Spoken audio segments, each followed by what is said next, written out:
आणि यानंतर थेट जाऊया आझाद मैदानात। मराठा आंदोलक या ठिकाणी धरणं धरून बसलेत आणि त्यांच्या भेटीसाठी राष्ट्रवादीच्या खासदार सुप्रिया सुळे पोहोचलेल्या आहेत।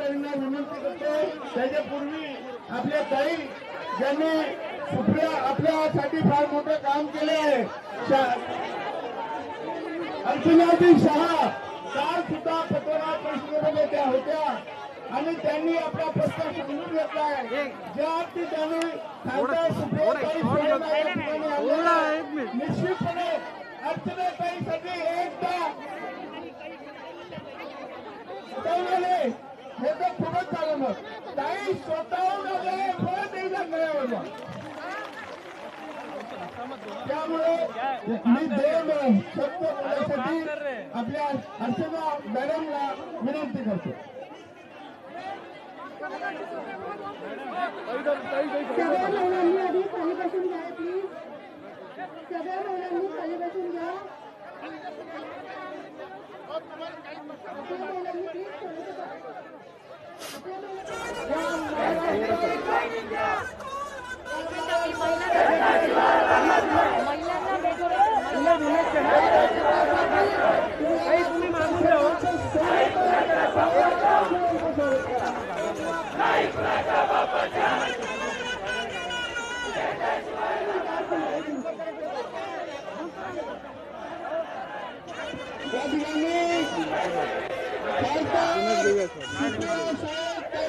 पुढे नको जाऊ ना, इथूनच गेला येणार आहे फक्त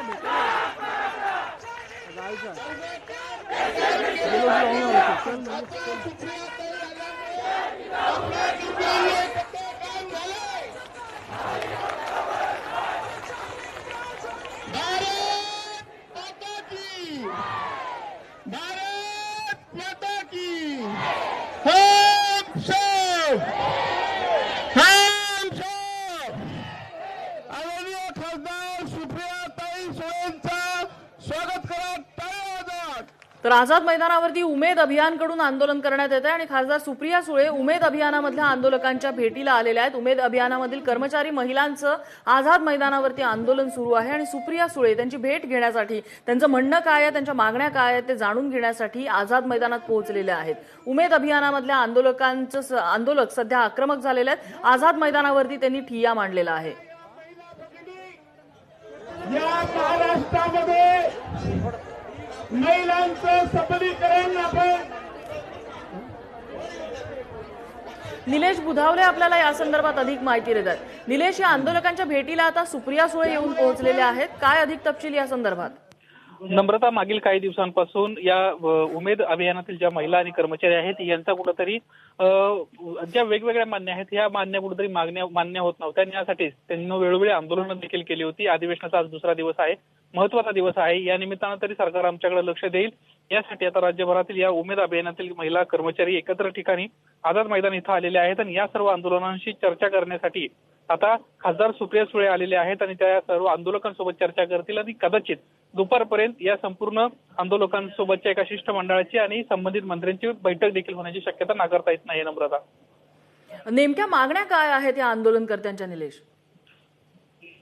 नम्रता, अजूनपर्यंत तरी या मागण्या त्यांच्या वेगवेगळ्या आहेत, अभियानाशी संबंधित आहेत, पगाराच्या मागण्या आहेत, वेगवेगळ्या मागण्या आहेत आणि यासाठीच आता या महिलांना आंदोलन पुकारलेलं आहे। त्यासाठीच आता हे सर्व एक आझाद मैदानात एकत्र आलेले आहेत आणि सुप्रिया सुळे त्यांच्याशी चर्चा करून त्यांचं मागण्यांचं जे पत्रक आहेत हे संबंधित मंत्र्यांना देतील आणि त्यांच्याशी चर्चा करतील।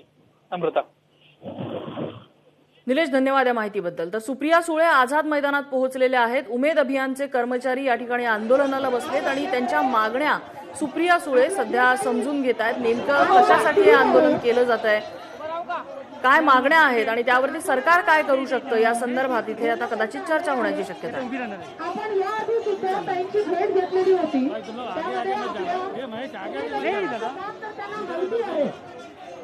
पण हे संवाद अभियानाचं काम पुढे नेण्यासाठी जे कम्युनिटी कॅडर आणि महिला काम करतात किंवा कर्मचारी काम करतात, उमेद अभियानातील कर्मचारी आणि महिला कर्मचाऱ्यांनी आझाद मैदानामध्ये आंदोलन पुकारलेलं आहे। या आंदोलनातील महिला कर्मचाऱ्यांची राष्ट्रवादीच्या खासदार सुप्रिया सुळे यांनी भेट घेतलेली आहे।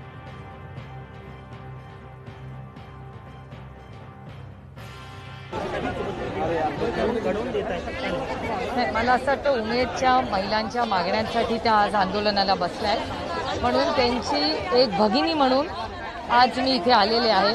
त्यांच्या सगळ्या मागण्या मी ऐकून घेतलेल्या आहेत, त्यांच्या व्यथा समजून घेण्याचा प्रयत्न केला आहे मी. आणि मी आता माननीय मुश्रीफ साहेबांना विनंती करणार आहे की ह्यातल्या 5 महिलांना किंवा 6 महिलांना चर्चेला बोलवावं आणि चर्चेतून काय मार्ग निघतो ह्याच्यासाठी आमच्या सरकारकडून पूर्णपणे प्रयत्न होतो.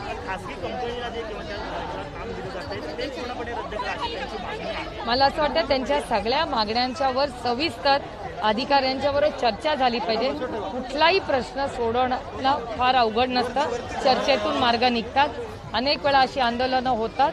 कुठल्या त्या तिथल्या स्थानिक सरकारची नैतिक जबाबदारी असते की त्यांच्याशी सविस्तर चर्चा करावी.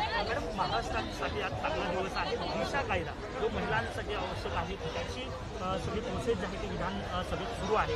कसं बघता याकडे गेल्या अनेक मी दिवसापासून महाविकास आघाडीचे माननीय मुख्यमंत्र्यांचे, माननीय दादांचे, माननीय बाळासाहेब थोरातांचे, अनिल देशमुखांचे, बंटी पाटलांचे आणि यशोमती ठाकूरांचे मनपूर्वक आभार मानते की आज शक्ती कायदा आज जो येतोय हा देशामध्ये पहिला कायदा असा असणार आहे. आंध्र प्रदेश सरकारने जरूर केला, पण त्याच्याहून अजून कडक कायदा महिलांच्या विरोधात ॲसिड अटॅक असेल, बलात्कार असेल, छेडछाड असेल, अशा सगळ्या ज्या क्रूर घटना आहेत त्या कुठेतरी थांबवण्यासाठी हा कायदा होतोय. मला सार्थ अभिमान आहे की आज महाराष्ट्राने पुन्हा एकदा महिलांच्या सुरक्षिततेबद्दल आणि समतेबद्दल एक फार मोठं पाऊल आज घेतलं. आणि हे उमेद अभियान नेमकं काय आहे आपण ग्राफिक्सच्या माध्यमातून जाणून घेऊया. ग्रामीण भारतातल्या गरीब कुटुंबातल्या किमान एका महिलेचा स्वयंसहाय्यता गटामध्ये समावेश करणे, गरजेनुसार उमेदवारांना प्रशिक्षण देऊन आर्थिक विकास साधणे,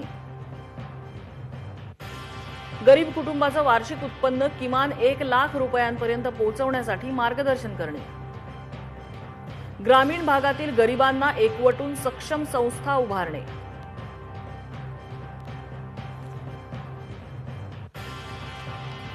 यासाठी हे उमेद अभियान काम करतं. आणि याच उमेदमधल्या महिला कर्मचाऱ्यांनी आता आंदोलन छेडलेलं आहे. सुप्रिया सुळे यांनी त्यांची भेट घेतली, त्यांच्या मागण्या, त्यांच्या अडचणी नेमक्या काय आहेत त्यांनी जाणून घेतलं.